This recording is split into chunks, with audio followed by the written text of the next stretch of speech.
పడింది. ఈరోజు దీని యొక్క ముఖ్య ఉద్దేశాన్ని వివరించడానికి, అదేవిధంగా భవిష్యత్తు కార్యక్రమాన్ని ప్రకటించడానికి ఈరోజు ప్రెస్ మీట్ను ఏర్పాటు చేయడం జరిగింది.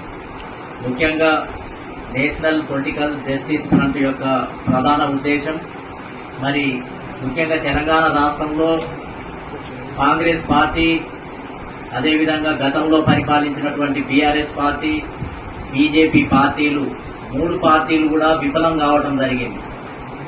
బడుగు బలహీన వర్గాలకు ఈ రాష్ట్రంలో 85% పైగా, అంటే 93% ఉన్నటువంటి బడుగు బలహీన వర్గాలకు అసెంబ్లీలో ప్రాతినిధ్యం కల్పించడానికి కానీ, పరిపాలనలో భాగస్వామ్యాన్ని కల్పించడంలో ఈ 3 పార్టీలు కూడా విఫలమైనటువంటి పరిస్థితి ఉంది.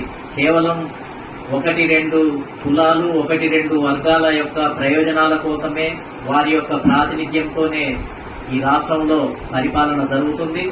గత 75 సంవత్సరాలుగా ఈ రాష్ట్రాన్ని కాంగ్రెస్ పార్టీ, అదేవిధంగా బీఆర్ఎస్ పార్టీలు పరిపాలించడం జరిగింది.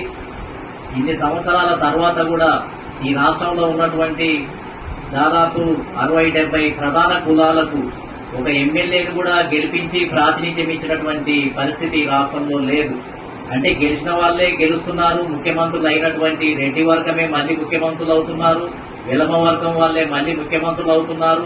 ఈ విధంగా 1-2 వర్గాలే అధికారాన్ని కైవసం చేసుకుని వాళ్లే ముఖ్యమంత్రులు అవుతుంటే, మిగతా వాళ్ళంతా కూడా విస్తారంగా ఉన్నటువంటి ఎస్సీ, ఎస్టీ, బీసీలంతా కూడా మరి ఓట్లు వేయడానికే ఉన్నారా, జెండాలను పోయడానికే ఉన్నారా, లేకపోతే కార్యకర్తలుగానే మిగిలిపోవాలా? అంటే ఈ రాష్ట్రంలో ప్రజాస్వామ్యం లేదా? అంటే ఈ కాంగ్రెస్ పార్టీకి కానీ, బీఆర్ఎస్ కానీ ప్రజాస్వామ్యం మీద విశ్వాసం లేదా? అంటే రాచరిక వ్యవస్థను కొనసాగించాలనుకుంటున్నారా? రాహుల్ గాంధీ ఏమో సోషల్ జస్టిస్ అని రోజు మాట్లాడుతుంటాడు. ఎన్నికల ముందు వచ్చేసి రాహుల్ గాంధీ, ప్రియాంక గాంధీ సామాజిక న్యాయము, అన్ని వర్గాలకు మేము భాగస్వామ్యం ఇస్తామని రోజు ఉపన్యాసాలు ఇచ్చిపోతాడు. అంటే రాహుల్ గాంధీ ఇచ్చినటువంటి ఉపన్యాసానికి ఈ కాంగ్రెస్ పార్టీలో ఏమైనా విలువ ఉందా? అసలు గడ్డి కోసంతా అయినా రాహుల్ గాంధీకి వాళ్ళు విలువని ఇస్తున్నారా? రాహుల్ గాంధీ చెప్పే సామాజిక న్యాయాన్ని వాళ్ళు ఏమన్నా అమలు చేయడానికి ప్రయత్నం చేస్తున్నారా?